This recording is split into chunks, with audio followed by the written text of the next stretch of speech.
मार साहब मेरे बड़ा प्यार करने वाले जी ने। एक दिन फोन से गल भी हुई आई, इस वक्त तो होंदा है रबता।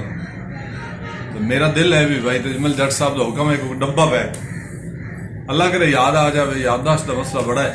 महारासफ गबेसर साहब तुहाडा ते तुहाडे शहर वेहड़ी पाक वेहड़ी दी नजर भाई तजमल साहब दी हुक्म ते फरमाइश ते कि बंदे बंदे मैनू आख्या घाटे खासे इस बंदे नाल संगत बना नहीं। बंदे बंदे मैनू आख्या घाटे खासे इस बंदे नाल संगत बना नहीं। हर चमकदी शाय नौ सोना होंदी इनकी चमक तू धोखे खा नहीं।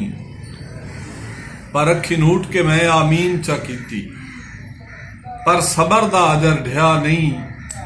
जदों रिड़किया फैज नितारे हो गए दुध असल खालिस हा नहीं।